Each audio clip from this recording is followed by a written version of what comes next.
ఈరోజు, రేపు 2 రోజుల పాటు ఈ జిల్లాలో అయితే బంద్ అయితే చేస్తున్నారన్నమాట.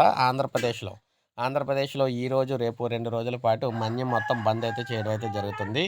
పర్యాటకం రంగ అభివృద్ధి కోసం 1/70 చట్టాన్ని సవరించాలన్న అసెంబ్లీ స్పీకర్ చింతకాయల అయ్యన్న పాత్రుడిపై చర్యలు తీసుకోవాలని గిరిజన సంఘాల అఖిలపక్షం ఈరోజు, రేపు మన్యం బంద్ నిర్వహించాలని నిర్ణయించింది. ఈ బంద్కు వైఎస్ఆర్సీపీ మద్దతు తెలిపిందనమాట. గిరిజన హక్కులు, చట్టాలను గౌరవించాల్సిన స్పీకర్ అయ్యన్న పాత్రుడు ఇటీవల విశాఖలో జరిగిన పర్యాటక సదస్సులో 1/70 చట్టాన్ని సవరించి టూరిజం అభివృద్ధి చేయాలని చెప్పడంపై రాష్ట్ర వ్యాప్తంగా గిరిజనులు ఆగ్రహం వ్యక్తం చేశారు. అయ్యన్న పాత్రుడిపై చర్యలు తీసుకోవాలనే డిమాండ్తో పలు రాజకీయ పార్టీలు, గిరిజన సంఘాలు మన్యం బంద్కు పిలుపునిచ్చాయి. ఈ బంద్ను జయప్రదం చేయాలని వైఎస్ఆర్సీపీ ఎమ్మెల్యేలు మత్స్యరాస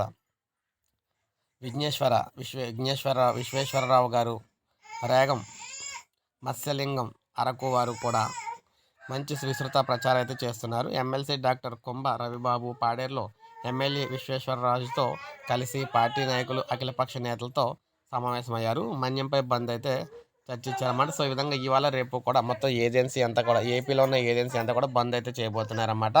సో ఇది మనకు అప్డేట్. ఒక లైక్ చేయండి, సబ్స్క్రైబ్ చేసుకోండి, మన ఛానల్ సబ్స్క్రైబ్ చేసుకోండి.